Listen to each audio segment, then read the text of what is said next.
आणि आता लोकसभा निवडणुकीसंदर्भात मोठी बातमी। आज दुपारी 3 वाजता लोकसभा निवडणुकीची घोषणा होणार आहे।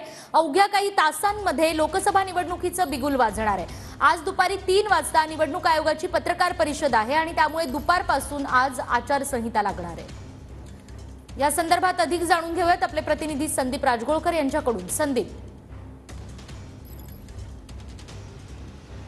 खरं तर 6 दिवस उशिरा ही निवडणूक जाहीर होते असं म्हणावं लागेल 2019च्या तुलनेमध्ये निकिता, कारण 10 मार्चला 19ला निवडणूक जाहीर झाली होती आणि आता 24ला 16 मार्चला जाहीर होते। प्रामुख्याने हेच आहे, दुपारी 3 वाजताच विज्ञान भवनामध्ये पत्रकार परिषद होणार आहे। 2 निवडणूक आयुक्तांच्या नियुक्तीनंतर काल सकाळी एक बैठक झाली होती आणि त्या बैठकीनंतर तात्काळ जाहीर करण्यात आलं की आजच निवडणूक जाहीर केली जाते।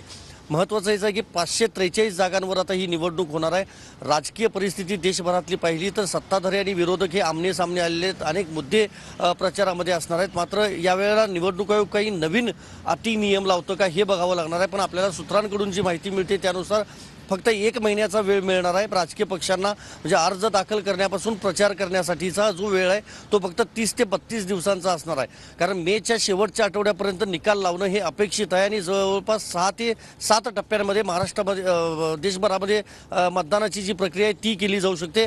महत्त्वाचं आहे की महाराष्ट्रात नेमकं मतदान कुठल्या टप्प्यात होतं हे बघावं लागेल।